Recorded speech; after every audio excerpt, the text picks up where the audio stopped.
Hi everybody, my name is Lorie and I'm the teen librarian at Manlius Library, and I'm here today with some exciting news.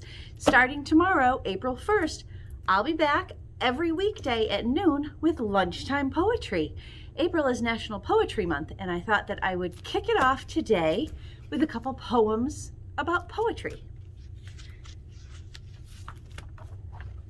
The first one is called Some Like Poetry, and it was written by Wisława Szymborska and translated by Regina Groll.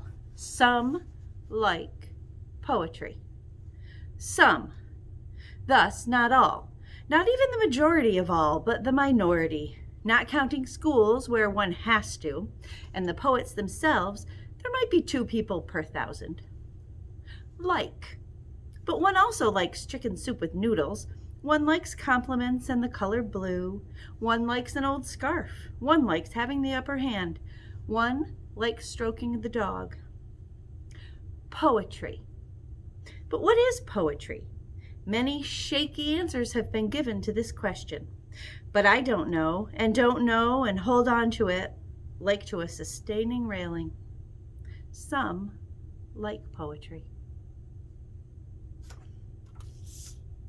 The next one I'm going to read is by Marianne Moore, and it's called Poetry. I too dislike it. There are things that are important beyond all this fiddle. Reading it, however, with a perfect contempt for it, one discovers in it, after all, a place for the genuine. Hands that can grasp, eyes that can dilate, hair that can rise if it must. These things are important. Not because a high-sounding interpretation can be put upon them, but because they are useful. When they become so derivative as to become unintelligible, the same thing may be said for all of us, that we do not admire what we cannot understand. The bat holding on upside down, or, in quest of something to eat, elephants pushing, a wild horse taking a roll, a tireless wolf under a tree. The immovable critic twitching his skin like a horse that feels a flea. The baseball fan, the statistician.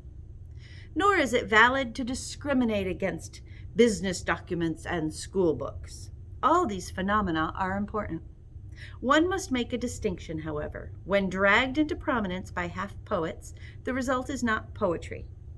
Nor, till the poets among us can be literalists of the imagination, above insolence and triviality, and can present for inspection imaginary gardens with real toads in them, shall we have it.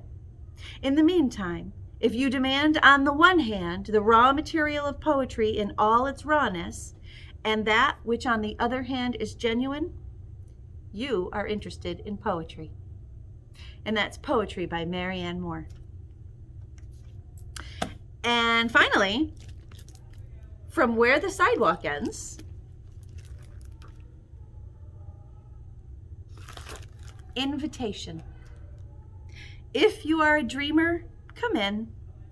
If you are a dreamer, a wisher, a liar, a hoper, a prayer, a magic bean buyer, if you're a pretender, come sit by my fire, for we have some flax golden tales to spin.